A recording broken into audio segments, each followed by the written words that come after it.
Welcome to the Fortify Urge surfing practice, intended to provide a little more direct guidance in how to surf those urges and cravings like a pro. If you're not there yet, if the urges are still throwing you against the rocks and pulling you out to sea, well, welcome to beginner surfing. Like all rookies, this will take some time, but it doesn't have to take forever. If you're willing to keep practicing this, just like those wave riders, you'll be doing this before you know it. How long are you willing to practice to get there? Because if this is okay, I'll try this out for a day and see if it works, well, don't hold your breath. Urge surfing can take real work, but as many will tell you, it's worth it. And by the way, we didn't make this up. Dr. Alan Marlatt has been a pioneer in mindfulness-based relapse prevention, helping people facing alcoholism learn to watch a craving arise and pass away. If you're like most of us, however, this may not even be something you had thought was possible. In the fuzziness of addictive compulsive behavior, urges, desires, sensations, they all blend together in one. What we're going to do in this practice is start to break things down, like a chemist breaks down something into its component parts. Physical sensation, emotion, thought, awareness, an awareness that is deeper than thought and emotion and even physical sensation. An awareness in which you can rest, and from which you can watch everything else happening around you, inside you, and through you. And that, if you can get good at that, trust us, it will change a lot. So let's do this. As you dial in the microscope close enough, things start to separate. Urge and desire, for instance, not the same thing. This is no intellectual trick, not an academic inquiry where we puzzle over the philosophical difference between urge and desire. No, there's no need to even trust us on this one, because you're going to find it out for yourself. Your own experience will tell you this eventually, if you keep at it. But you're going to need to keep at it, because that eureka moment, that moment of discovery, it takes time. Not forever, just enough time. Let's dive in. Now, in real life, of course, you may not have any advance warning. Despite your best efforts at setting up your environment safely, cravings can hit out of the blue. In this practice, we're going to just bring to mind a moment where that has happened for you. You're welcome to close your eyes or lower your gaze if you can, and if you're comfortable with that. Otherwise, just keep them open. Touch in on a recent memory where you were first hit with an urge, a craving. Notice we say first hit, and we also say touch in, because we're not talking about full immersion into the entire experience. Just enough to sense again in your mind and body what it was like right at the beginning of an urge, when you first started feeling the physical pull. And what did you do? Maybe what most of us do when we get pulled by anything. Go with it, or we resist, like a tug of war pulling back in the other direction, for a while at least, or maybe for good. Now maybe you already know how to resist till the urge passes. It's hard, isn't it? So here's another option. Watch the tug of war taking place inside, like you're watching this boring TV program called The Great tug of war. There it comes. Here comes the urge. And you can stop. Feel the breath and the body. Getting enough space from what's happening to be able to watch it as objectively as possible. Notice that urge coming. Watching that urge rise, crest, and eventually pass away.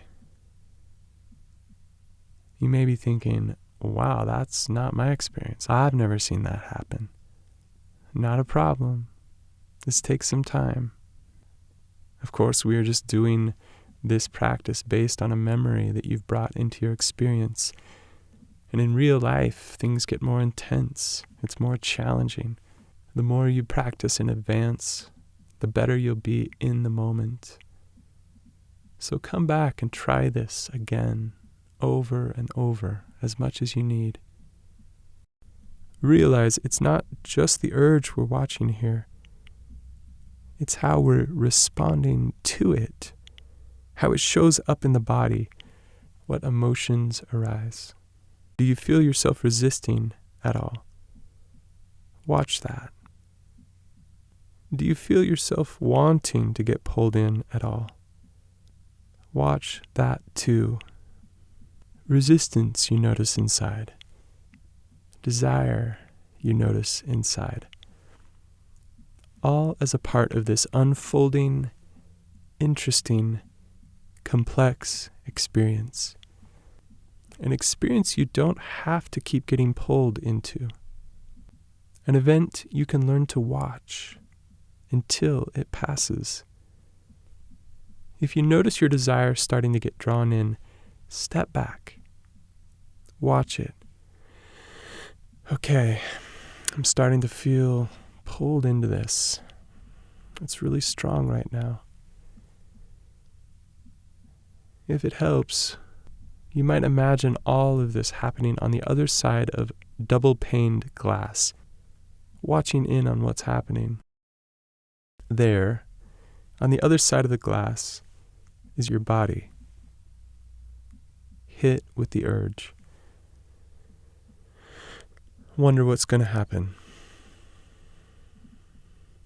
And just like that, you've already started breaking the spell, jamming the pathway in the brain, short-circuiting the neural pathway exactly where you've been caught in the past.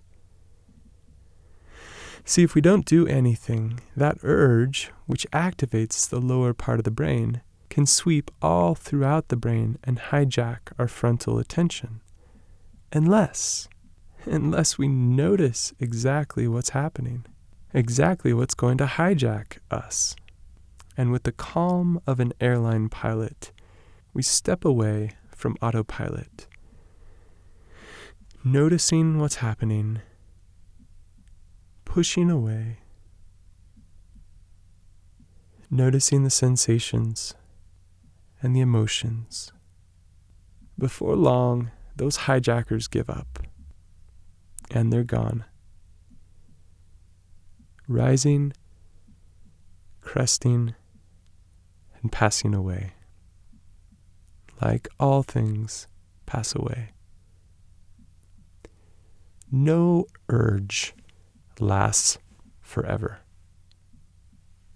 No craving is permanent.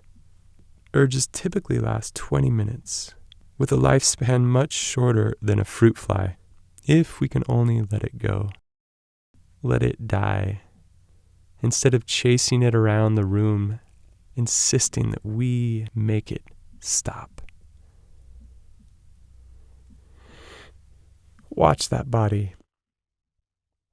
Ground yourself in the breath if you need. In fact, you can shift away your attention at any time if you're getting pulled into the urge too much, guiding your attention back to the breath, or to another anchor around you in your life, like we discuss elsewhere. Sometimes this can help the urge dissipate as you direct your attention somewhere else. And other times the urge hangs around, in which case you don't have to keep avoiding it, worrying, wondering whether it will go away.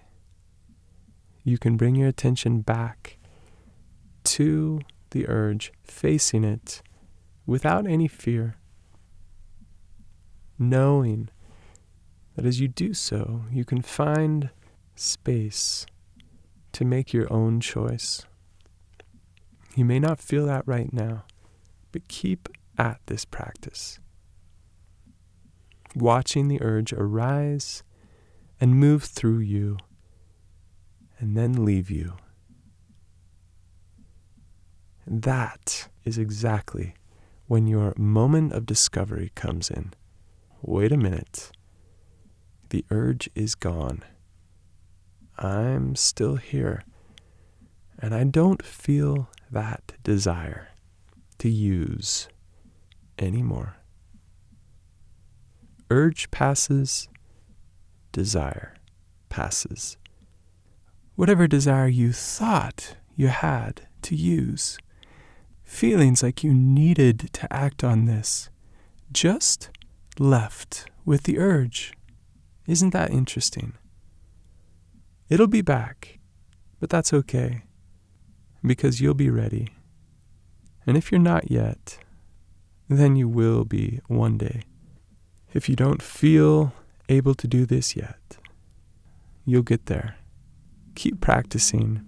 Keep surfing. Keep at it. No way we're letting this thing throw you in the dirt forever.